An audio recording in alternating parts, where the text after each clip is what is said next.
पहलगाम हमले के बाद से महाराष्ट्र की विपक्षी पार्टी शिवसेना यूबीटी लगातार केंद्र सरकार से जवाबी कार्रवाई की मांग कर रही है। जहां एक तरफ पीएम मोदी लगातार सेना प्रमुखों के साथ बैठकें कर रहे हैं, वहीं शिवसेना यूबीटी के प्रधानमंत्री नरेंद्र मोदी और केंद्र सरकार पर तीखा हमला करते हुए सवाल उठाया है कि क्या भारत और पाकिस्तान के बीच युद्ध सचमुच होगा।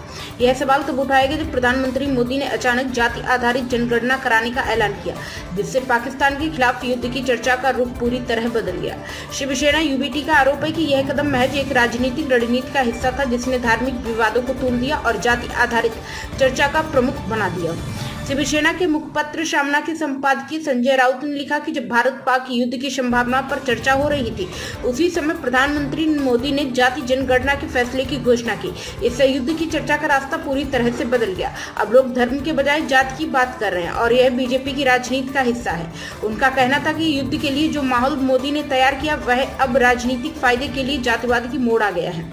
इसके अलावा उन्होंने इस बात पर भी सवाल उठाया कि पाकिस्तान द्वारा भेजे गए आतंकवादियों के खिलाफ कोई ठोस कार्रवाई क्यों नहीं की जा रही, जबकि पाकिस्तानी सैन्य अधिकारी थर-थर कांपते हुए दिखाए जा रहे हैं। राउत ने इसे सत्ताधारी बीजेपी की विफलता करार दिया और कहा कि युद्ध के समय देश को एकजुट होकर सच का सामना करना चाहिए, लेकिन बीजेपी की नफरत की राजनीति में लिप्त है।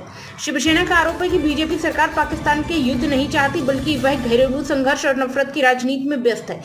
राउत ने यह भी कहा कि विपक्षी दलों ने सरकार के खिलाफ कोई ठोस कदम नहीं उठाया, जिससे यह साबित होता है कि वे सरकार के साथ खड़े हैं, लेकिन नागरिकों और सैनिकों की सुरक्षा के लिए जिम्मेदारी नहीं निभा रहे हैं। उन्होंने अंत में कहा कि यदि युद्ध की स्थिति उत्पन्न होती तो यह सिर्फ राजनीतिक फायदे के लिए नहीं होना चाहिए, बल्कि देश की सुरक्षा और राष्ट्र की एकता दृष्टि से होना चाहिए। क्या मोदी और साहब पाकिस्तान के साथ युद्ध का जोखिम उठा पाएंगे? यह सवाल राउत ने उठाया, जो अब जनता के बीच गंभीर चर्चा का विषय बन गया है।